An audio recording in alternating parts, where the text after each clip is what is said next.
Hello students, जो आपका next जो टॉपिक स्टार्ट होने वाला है, जो एक्ट है वो है इंडियन पार्टनरशिप एक्ट 1932, भारतीय साझेदारी अधिनियम। देखो इसमें क्या होता है, भारतीय साझेदारी अधिनियम से रिलेटेड जितने भी नियम हैं ये 1932 अधिनियम है, इसमें दिए हुए हैं।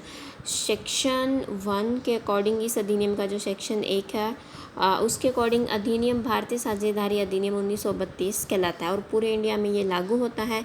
1 अक्टूबर 1932 से ये लागू माना जाता है।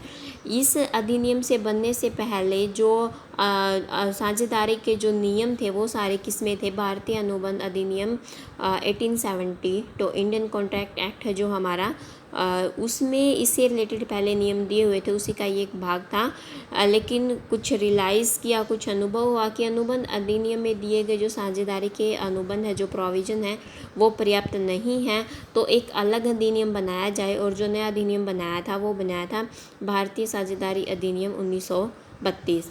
बहुत जगह पे बहुत सारी सिचुएशंस ऐसी आ जाती हैं जहाँ पे जो साझेदारी अधिनियम है वो क्या माना जाता है, मौन माना जाता है। मतलब वहाँ पे उससे रिलेटेड कोई प्रोविज़न अगर नहीं मिले, ऐसी कोई परिस्थिति है, तो वहाँ पे हमें कॉन्ट्रैक्ट एक्ट है जो वो देखना पड़ेगा, उसके जो सामान्य सिद्धांत है वो लागू होंगे।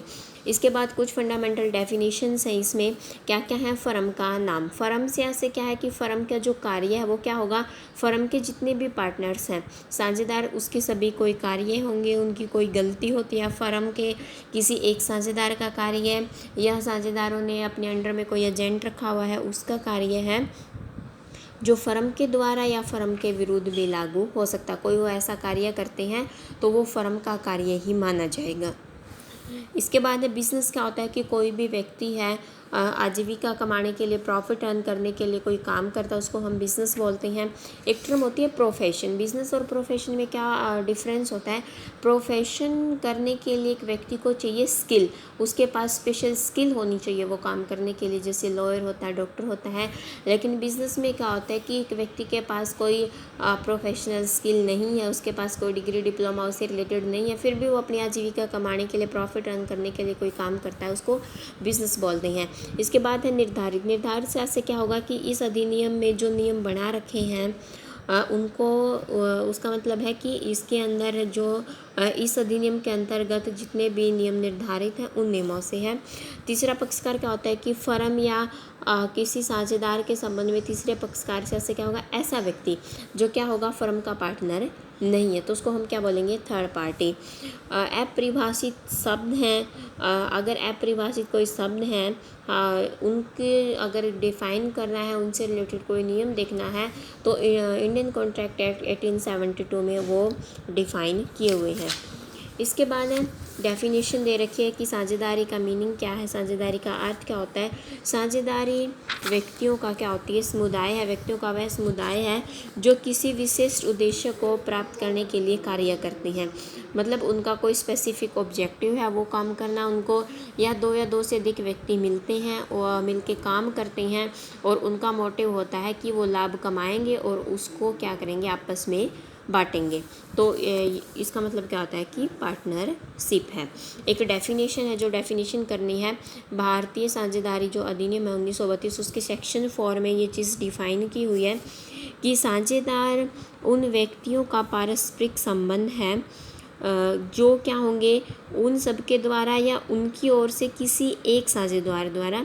मतलब ज़रूरी नहीं है कि सारे के सारे पार्टनर वर्किंग पार्टनर हो, सारे काम करते हों, एक साझेदार द्वारा संचालित व्यवसाय का लाभ होगा, जो वो बिज़नेस चला रहा है उसका जो लाभ है वो आपस में बांटने के लिए क्या हो जाते हैं, वो सहमत हो जाते हैं। तो क्या बोलेंगे, पार्टनरशिप है, रिलेशन होगा पर्सन्स के बीच में, दो या दो से अधिक यहाँ पे पर्सन्स होंगे जो एग्री होते हैं प्रॉफिट को शेयर करने के लिए। कौन से प्रॉफिट को शेयर करने के लिए, कि जो बिज़नेस चलाया जाएगा उनमें से सबके द्वारा भी संचालित किया जा सकता है, उनमें से कुछ एक द्वारा भी संचालित किया जा सकता है उस बिज़नेस को, लेकिन उस बिज़नेस में वो प्रॉफिट कमाएंगे और उस प्रॉफिट में क्या करेंगे, वो आपस में बांटने के लिए सहमत होंगे। इसके कुछ फीचर्स दे रखे हैं, कैरेक्टरिस्टिक्स ऑफ ए पार्टनरशिप। सबसे पहले है कॉन्ट्रैक्चुअल रिलेशनशिप, अनुबंधीय संबंध। जो साझेदारी का जन्म है वो अनुबंध के द्वारा आता है। जो पार्टनर होते हैं उनका आपस में क्या होना चाहिए, उन पार्टनर के बीच में कॉन्ट्रैक्ट होना चाहिए। कॉन्ट्रैक्ट अगर नहीं है तो वहाँ पे साझेदारी नहीं हो सकती। किसी काम को करने या न करने से रिलेटेड उनके बीच में क्या होगा, कॉन्ट्रैक्ट होगा। और ऐसा जो अनुबंध है लिखित या मौखिक हो सकता है, लेकिन लिखित अगर अनुबंध है वो हमेशा क्या माना जाता है, बेटर माना जाता है। इसके बाद है 2 या 2 से अधिक व्यक्तियों का समूह। कोई भी जो व्यक्ति है अपने आप में साझेदारी नहीं कर सकता। कम से कम क्या होनी चाहिए, 2 व्यक्ति उसके अंदर होने चाहिए। साझेदारी अधिनियम में साझेदारी फर्म में ये संख्या निर्धारित की गई है। अधिकतम संख्या के बारे में कुछ नहीं कहा गया, लेकिन कंपनी एक्ट में ये निर्धारित किया गया है कि पार्टनरशिप फर्म में कम से कम 2 और मैक्सिमम यहाँ पे 20 आएगा कि मैक्सिमम कितने व्यक्ति हो सकते हैं, 20 हैं, 20 से ज़्यादा नहीं होनी चाहिए। इसके बाद है व्यवसाय का होना।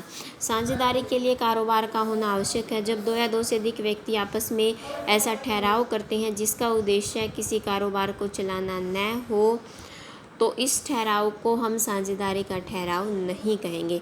यहाँ पे क्या होगा कि किसी काम को करने से रिलेटेड बिजनेस का एक्सिस्टेंस होना बहुत ज़रूरी है। किसी काम को वो करेंगे, उससे फिर प्रॉफिट कमाएंगे। प्रॉफिट भी हो सकता है, लॉस भी हो सकता है। तो प्रॉफिट हो या चाहे लॉस हो, उसको बांटने के लिए क्या है, वो म्यूचुअल उनकी सहमत है, वो उसे एग्री है वो उस चीज़ से।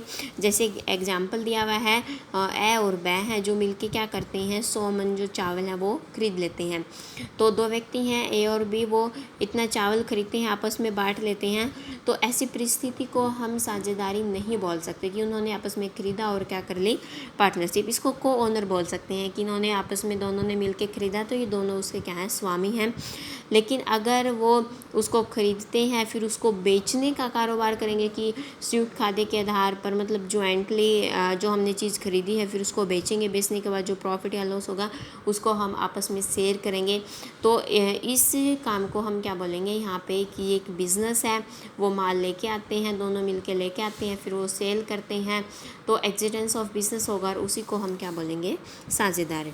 इसके बाद है लाभ कमाना और आपस में बांटना। साझेदारी का उद्देश्य व्यवसाय में लाभ कमाना ही नहीं अपितु उसे आपस में बांटना भी होगा। मतलब कोई कार्य ऐसा नहीं है कि वो एक परोपकार की दृष्टि से, दान की दृष्टि से या पुण्य की दृष्टि से किया जाए, उसको हम साझेदारी नहीं बोल सकते। जैसे यहाँ पे एग्जांपल दिया है कि 2 व्यक्ति हैं, सोहन और मोहन मिल के क्या करते हैं, गरीब व्यक्तियों की सहायता के लिए जो लागत मूल्य है उससे भी कम मूल्य पे बेचने के लिए, क्या सामान बेचने के लिए ऐसा कोई बिज़नेस करते, तो हम इसको पार्टनरशिप नहीं बोल सकते। यहाँ पे उनका जो मोटिव वो क्या है कि गरीब लोगों को वो कम रेट पे ऐसा सामान उपलब्ध करवा रहे हैं, उनका उद्देश्य लाभ कमाना यहाँ पे नहीं है, तो इसको हम साझेदारी नहीं कह सकते। इसके बाद है व्यापार का जो संचालन है सभी व्यक्तियों द्वारा या उनकी ओर से किसी एक के द्वारा भी हो सकता है। बहुत बार होता है कि जो पार्टनर्स हैं, 3-4 व्यक्ति मिलके काम करते हैं, उनमें से कोई और साइड बाय और भी कोई काम करता है, साथ में कोई जॉब कर रहा है, तो उसने अपनी सहमति बनाई, उसने कॉन्ट्रैक्ट किया है, पैसे लगाए हैं, जो बिज़नेस से जो प्रॉफिट होगा उसमें हिस्सेदारी लेने के लिए वो सहमत है, लेकिन वहाँ पे वो उस बिज़नेस को संभालने के लिए या यहाँ वहाँ पे काम करने के लिए सहमत नहीं होता। तो ऐसा ज़रूरी नहीं कि सारे के सारे पार्टनर मिलके उसके अंदर एक्टिव पार्टनर हो, नॉन एक्टिव पार्टनर भी, इनएक्टिव पार्टनर भी वहाँ पे हो सकते हैं। वर्किंग पार्टनर 1 या 2 व्यक्ति मिलके उस बिज़नेस को चलाएं, लेकिन पार्टनर उसमें 2 या उससे भी ज़्यादा कितने भी पार्टनर हो सकते हैं। मैक्सिमम जो कंपनी एक्ट में जो इसकी लिमिट दी है वो 20 है। हो सकता है किसी बिज़नेस में 10 व्यक्ति इन्होंने पैसा लगा रखा, 10 व्यक्ति उस काम को करने के लिए सहमत है, प्रॉफिट शेयर करने के लिए सहमत है, लेकिन सिर्फ बिज़नेस को संभालते हैं, सिर्फ वहाँ पे 2 या 3 व्यक्ति ही उसको संभाल रहे हैं। तो वहाँ यहाँ पे क्या है कि व्यापार का जो संचालन है सभी व्यक्तियों द्वारा भी हो सकता है या उनमें से किसी एक के द्वारा भी हो सकता है। नेक्स्ट है वैधानिक उद्देश्य। जो साझेदारी का उद्देश्य है वो वैधानिक होना चाहिए, कानून के विरुद्ध नहीं होना चाहिए। जैसे चोरी डकैती का काम कोई मिलके ऐसा कॉन्ट्रैक्ट करते हैं कि हम आज बैंक लूटेंगे, इसके बाद हम वो पैसा बांटेंगे और अलग हो जाएंगे, तो हम ऐसे काम को एक पार्टनरशिप फर्म का या पार्टनरशिप का काम नहीं बोल सकते। जो उद्देश्य होना चाहिए वो क्या होना चाहिए, उनका वैधानिक होना चाहिए। इसके बाद कुछ और भी विशेषताएं दे रखी हैं, सहायक विशेषताएं हम उनको बोल सकते हैं। वो क्या क्या हैं, संयुक्त या व्यक्तिगत दायित्व। जो साझेदार हैं, प्रत्येक साझेदार उन कार्यों को करने के लिए जो संयुक्त रूप से उस समय किए गए हो जब वह साझेदार था, तो अन्य साझेदारों के साथ संयुक्त रूप से और व्यक्तिगत रूप से क्या होता है, वो रिस्पॉन्सिबल होता है उस काम को करने के लिए। आवश्यकता पड़ने पर अगर फर्म के पास इतना पैसा नहीं है कि वो ऋणी है जो उसकी पेमेंट कर सके, तो जो साझेदार होगा उसकी व्यक्तिगत जो संपत्ति होगी वो भी प्रयोग में लाई जा सकती है। तो संयुक्त रूप से भी और व्यक्तिगत रूप से भी दोनों रूप से उनकी क्या बनती है, लायबिलिटी बनती है। इसके बाद है इम्प्लाइड एजेंसी। गर्भित एजेंसी क्या होती है, प्रत्येक साझेदार साझेदारी व्यवसाय के समय या व्यवसाय में फर्म और अन्य साझेदारों के नाम पर कोई भी कार्य कर सकता है। कोई पृथक अस्तित्व नहीं है। वैधानिक दृष्टि से साझेदारी या फर्म दोनों एक दूसरे से अलग नहीं है, क्योंकि जो फर्म उन्होंने जिस फर्म में वो काम कर रहे हैं, जो फर्म उन्होंने बनाई है, तो वो पार्टनर से मिलके संभाल रहे हैं, तो कोई अलग से उसकी एंटिटी अलग से नहीं होगी।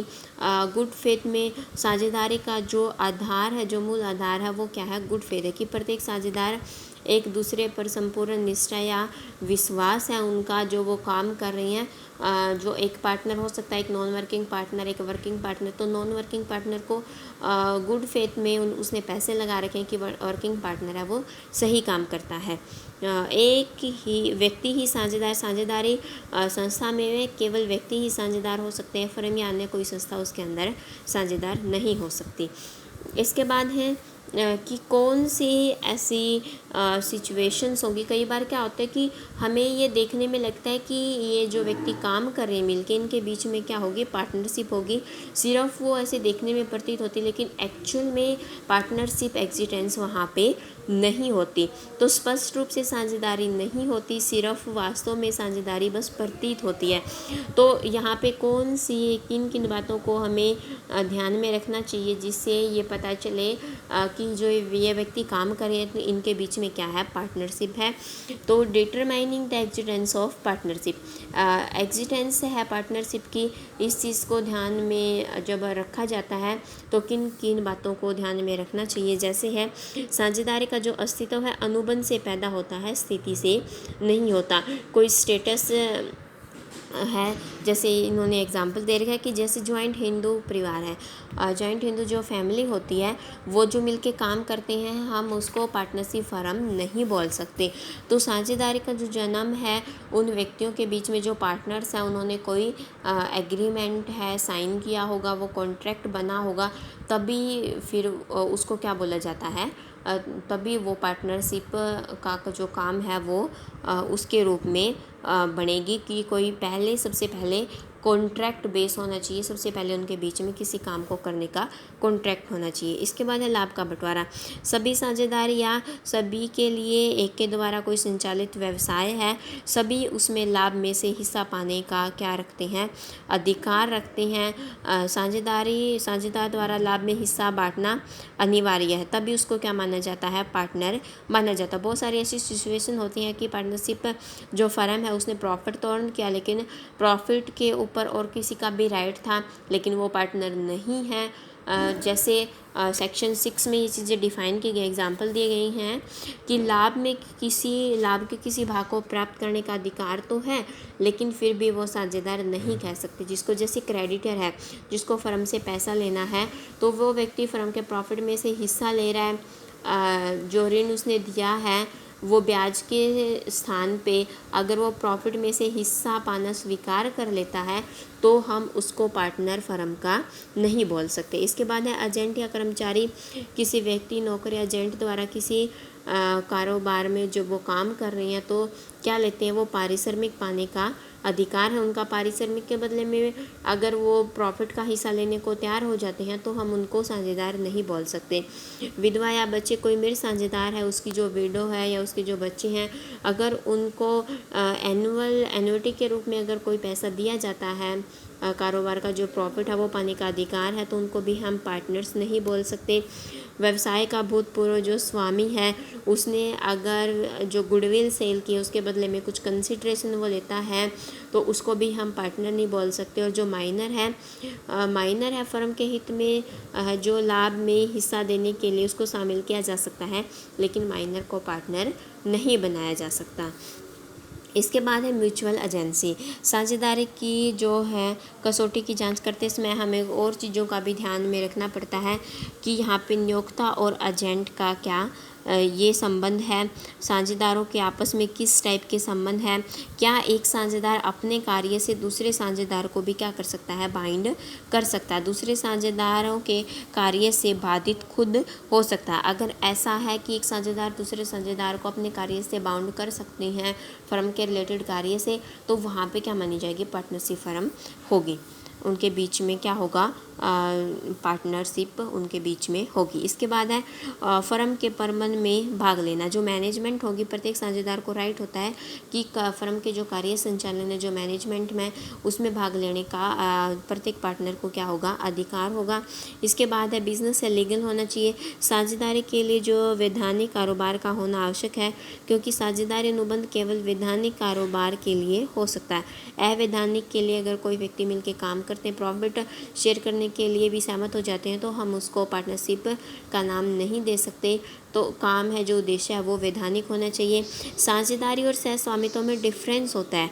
को ओनरशिप में तो मतलब कोई प्रॉपर्टी है, उसके कई व्यक्ति मालिक हो सकते हैं, लेकिन साझेदारी में क्या होते हैं कि साझेदारी में कुछ व्यक्ति मिलके लाभ प्राप्ति के उद्देश्य से क्या करते हैं, बिजनेस करते हैं। सदस्यों की संख्या है साझेदारी में कम से कम 2 और कंपनी अधिनियम के अनुसार इसकी संख्या 20 हो सकती है, अधिक से अधिक क्या हो सकती है, संख्या 20 हो सकती है। बैंकिंग अगर कोई बिजनेस है तो वहाँ पे जो मैक्सिमम लिमिट है वो क्या होगी, यहाँ पे 10 हो सकती है। इसके बाद है पुस्तकों और खातों तक पहुंच। प्रत्येक पार्टनर के पास ये राइट होना चाहिए कि पार्टनरशिप फर्म के जो बुक्स ऑफ अकाउंट्स है, जिनको मेंटेन करके रखा जाता है, उनको जांचने का अधिकार, उनकी ऑडिटिंग करने का राइट, उनकी कॉपी लेने का राइट, कि पुस्तकों की कॉपी ले सकता, प्रतिलिपि ले सकता है। अगर किसी व्यक्ति को ऐसा राइट नहीं है तो वो व्यक्ति पार्टनर नहीं हो सकता। इसके बाद इन्होंने दिया हुआ है कि एक वैध अनुबंध के लिए आवश्यक लक्षण, जो हमारा इंडियन कॉन्ट्रैक्ट एक्ट था 1872, उसमें डिफाइन किया हुआ था कि एक वैलिड कॉन्ट्रैक्ट के लिए कौन कौन से आवश्यक हैं, जो वो एलिमेंट होनी चाहिए। जैसे है इसमें दिया हुआ है कि साझेदारों के लिए एक वैध कॉन्ट्रैक्ट के लिए क्या क्या आवश्यक है, कि साझेदारों में अनुबंध करने की क्षमता है, मतलब वो कैपेबल हैं, माइनर वो नहीं है, स्वस्थ दिमाग है उनका, गवर्नमेंट ने या कानून ने उनको किसी काम को करने के लिए अयोग्य घोषित नहीं किया हुआ है, स्वतंत्र यहाँ पे सहमति है, जो प्रतिफल होगा वो कंसिडरेशन वो उचित होना चाहिए, उद्देश्य सही होना चाहिए। तो जो एक वैलिड कॉन्ट्रैक्ट के लिए जो एसेंशियल्स एलिमेंट होते हैं वो भी आवश्यक हैं। एक पार्टनर्स जब पार्टनरशिप फर्म खोलते हैं या जब पार्टनर्स मिलके कोई ऐसा बिजनेस करते हैं, तो साझे संस्था के ठहराव की प्रतिलिपि लेने के संबंध में कुछ और यहाँ पे बातों को ध्यान में रखना होगा कि ये पार्टनर्स हैं या फिर नहीं है। तो देखो, क्या साझेदारी सह स्वामित्व से अलग है, ये चीज़ देखना। क्या साझेदारी संस्था में साझेदारों की जो संस्था है, साझेदारी संस्था में उनकी संस्था विधान द्वारा निश्चित सीमा के अंदर वो की जाती है, जो उनकी एक लिमिट है। फर्म के द्वारा प्रत्येक साझेदार को फर्म का जो कार्य है, कार्य संचालन, जो ऑपरेशन है, फर्म की जो मैनेजमेंट है, उसमें भाग लेने का अधिकार है या फिर नहीं है। क्या साझेदारी फर्म का जो व्यापार है वो वैधानिक है, इलीगल तो नहीं है। जो पार्टनर्स हैं, साझेदार फर्म का एजेंट और स्वामी वो दोनों होंगे। पार्टनर्स का उद्देश्य है लाभ कमाना, आपस में बांटना होगा। और जो फर्म का जो प्रत्येक पार्टनर है उसको राइट होगा कि जो बुक्स ऑफ अकाउंट्स है फर्म के, उनको देखने का और उनकी कॉपी लेने का। साझेदारी अनुबंध में उन बातों को शामिल किया गया है जो साझेदारी अनुबंध के लिए क्या है, आवश्यक है। तो अगर सारे ये जो क्वेश्चंस हैं, अगर इनका आंसर हाँ में है तो हम कह सकते हैं कि जो सदस्यों के बीच में क्या है, पार्टनरशिप है। तो ये आवश्यक एलिमेंट थे जिनसे हम पता लगा सकते हैं कि कोई व्यक्ति मिलके जब या दो से अधिक व्यक्ति मिलके काम कर रहे हैं तो उनके बीच में क्या है, रिलेशन है जो उनका, वो पार्टनर्स के रूप में है, वो क्या है, उसके पार्टनर्स हैं।